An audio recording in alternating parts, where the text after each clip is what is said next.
Antes de começar efetivamente a usar aí na próxima videoaula, eu vou dar algumas dicas aqui de pré-requisitos que vão ajudar você a evitar erros, tá? Então, olha, eu vou preparar você psicologicamente nesse momento. Erros são comuns quando você está fazendo uma instalação de um servidor. O servidor não é algo simples. Configurar um servidor é algo extremamente complicado. Embora o XAMPP facilite muito a nossa vida e faça muitas configurações aí, é comum encontrar algum tipo de erro, então não fique desesperado. Eu vejo que muitos alunos, muitas pessoas que estão começando aí no universo do desenvolvimento, quando eles se deparam com a necessidade de instalação de um servidor, de uma linguagem de programação, de um banco de dados, eles querem que tudo aconteça assim, com estalar de dedos. Mas não é bem assim na vida real. A parte de configuração dos sistemas, de servidores principalmente, é uma profissão à parte, é o que nós chamamos de sysadmin ou de full stack developer. São pessoas altamente capacitadas que conhecem muito bem o hardware a fundo para poder identificar os erros que estão acontecendo. Então não se desespere, o primeiro passo, pré-requisito para você poder estar trabalhando com essas ferramentas é você não ficar desesperado, não querer as coisas agora, sabe? Ah, nossa, tem que funcionar hoje. É muito provável que funcione ainda hoje o XAMPP no seu computador. Eu estou falando XAMPP, XAMPP, enfim. Você já sabe a diferença. Pode ser que você consiga, ok? Não se preocupe. Porém, se você não conseguir, se você achar erros na sua instalação, ou se não acontecer igual eu estou mostrando aí na videoaula, não se preocupe, não fique desesperado. Eu vou começar falando rapidamente dos erros mais comuns. O erro mais comum que eu costumo ver aí os usuários enfrentando é primeiramente as pré-instalações. No vídeo anterior você viu falando, se não der certo o XAMPP, você desinstala e instala o AMP. Então o que acontece? Às vezes o usuário ele já tinha o AMP no computador, já tinha, às vezes até o Apache instalado e ele nem sabia. Por quê? Porque algum outro software instalou, né? Isso é muito comum. Então, antes de você instalar o XAMPP, você tem que ter certeza que não tem nenhum outro Apache, nenhum outro MySQL, nenhum outro PHP instalado no seu computador. São as pré-instalações. Então, se você tiver uma pré-instalação aí, ou seja, o PHP já instalado, e for instalar de novo, aí provavelmente vai dar erro, aí o XAMPP não controla isso. Você está vendo aí no vídeo, né, uma série de perguntas frequentes no sistema operativo Windows, mas tem aí também o FAQ para o Mac dentro do site do Apache Friends. Você vai ver uma série de dicas que eles dão e se você encontrar algum problema, você pode estar sempre vindo aqui. A única limitação, né, é que está tudo em inglês, mas hoje em dia com o tradutor do Google fica tudo muito simples de entender. E fora que são só procedimentos que você tem que seguir, então não tem muito segredo. Trocar o idioma aqui nesse momento não adianta muito. Além das pré-instalações, ou seja, de softwares que já estavam instalados antes de você instalar o XAMPP, eu vejo muitos conflitos. O conflito principal é com o Skype. Então, se a pessoa já tem o Skype instalado, o Skype está usando, por exemplo, a porta 80, que depois o servidor Apache também vai tentar utilizar, dá conflito. Aí a pessoa vai tentar iniciar o Apache, aí fica lá amarelinho, ou não inicia, mas para frente você vai ver isso. Então, antes, desabilita o Skype, desinstala ele se for preciso, e aí depois que você instalar o XAMPP, você instala o Skype de novo, que aí ele mesmo se configura para uma outra porta. E finalmente também, depois de instalar o XAMPP no Windows aí, é legal você estar reiniciando o sistema operacional, tá? Muitos usuários não fazem isso e acaba a instalação às vezes não dá certo. Uma dica importante que eu gosto de dar: crie uma conta de usuário dentro do seu Windows apenas para criar sites.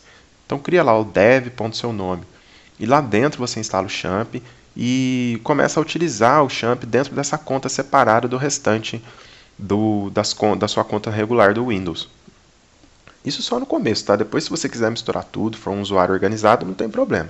Mas é uma boa dica para quem está começando, porque quando você cria uma conta nova de usuário no Windows, ela vem praticamente sem nenhuma pré-instalação aí. A menos que quando a pessoa que instalou o outro software, ela marcou para instalar em todas as contas, né? Isso pode acontecer.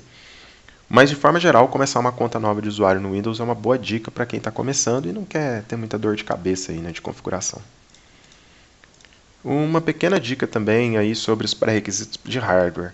Para você poder instalar o XAMPP, é legal você ter um computador com um bocado de RAM, pelo menos 2 GB eu diria de RAM. Né? Se você for instalar o XAMPP aí e começar a manipular o desenvolvimento dos seus sites num computador com menos de 2 GB, eu acho que você vai sofrer um pouco. Em relação ao Windows, eu recomendo pelo menos o Windows 10. Eu falo, nossa, Marco, mas o Windows 10 eu tenho Windows... desculpa, falei 10, não. Windows 7, perdão. Pelo menos o Windows 7, tá? Eu falei errado. Windows 7. O 10 é a última versão, eu estou usando o Windows 10, mas o Windows 7 já é bacana pra caramba, tá usando o Champ nele. Aí você vai falar, nossa, mas eu tenho o Windows Vista ainda, mas eu tenho o Windows XP. Se você tiver um Windows XP ainda, aqui no FAQ tem uma dica muito importante. Olha, como que eu faço para o Champ funcionar no Windows XP? Aí a solução que ele dá para você, inclusive aqui mais rápida, é desabilitar o firewall. E se você estiver usando o Windows Vista, ele também dá uma dica aqui embaixo. O Windows Vista foi a primeira vez que o sistema de controle do usuário, o AC lá, né, foi instalado. Então ele estava muito imaturo ainda no Windows Vista. Então você vai ter que seguir essa solução aqui, ó, para poder desabilitar ou desabilitar o User Control Account mesmo, né? User Account Control, desculpa, o AC no Vista, tá? Então são algumas dicas que ele dá para quem quer usar nesses sistemas operacionais. Então por isso que eu recomendo, ou o Windows 7 pelo menos, e o Windows 10 também, ele é bem tranquilo, eu uso no 10 e não vejo problemas. Olhando um pouquinho o FAQ aí rapidinho, tem algumas coisas muito interessantes, olha. Ele pergunta, posso mover uma instalação do Champ? Sim, você pode mover, ó. Ele mostra para você como fazer aqui, olha. Mas você tem que seguir esses passos, ok? Não vai mover da sua cabeça. Muitos alunos viram para mim e falam, nossa, Marco, perdi todos os sites que eu tinha no meu Champ. Por quê? Porque formatou o computador, ele fez o backup só das pastas. Cuidado, não faça isso. Antes é bom dar uma olhada aqui. Nesse curso eu vou ensinar como você faz o backup certinho depois aí no Windows, tá? Também como desinstalar o Champ. Ó. Se você usou o instalador, usa o desinstalador do Windows. Mas se você extraiu via pasta, aí agora você tem que deletar todo o diretório e assim por diante.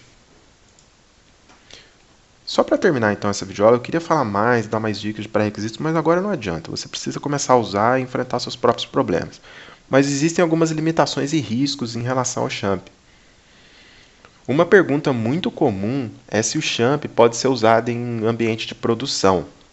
O que é um ambiente de produção? É um ambiente onde o seu site vai ser apresentado, ou ele vai ser deployed, que a gente fala. O site é o lugar que o seu site vai rodar para o usuário final. Então, o usuário final vai acessar esse site num servidor. Geralmente é um serviço de hospedagem, não é no seu computador local. O seu computador local é só um ambiente para você criar esse site, fazer um monte de teste, cometer um monte de erro. Exatamente por isso o Champ é focado e ele possui uma série de limitações. Por exemplo, o MySQL ele vem com root sem password. Então, se você colocar um Champ num serviço de hospedagem ou num servidor online, ou pedir para alguém acessar o seu computador, o MySQL vai estar sem senha. E aí? Qualquer um pode hackear o site. O Daemon é acessível por rede. Então, qualquer um dentro da rede pode acessar o seu MySQL. O ProFTPD, né, que é o serviço de FTP que vem no Champ aí, ele usa o usuário, senha padrão LAMP, e tem ali também o usuário padrão do FileZilla e do Mercury, são conhecidos, né? Então essas dicas são para você não estar tentando colocar um site online em produção, ou seja, para o usuário final pelo Champ, tá? Não faça isso. Ao invés disso, use apenas para desenvolvimento local. Aí, posteriormente, quando você adquirir sua hospedagem, eles farão toda a parte de configuração de segurança para você e o seu site vai rodar tranquilo. Então vamos lá, vamos colocar a mão na massa.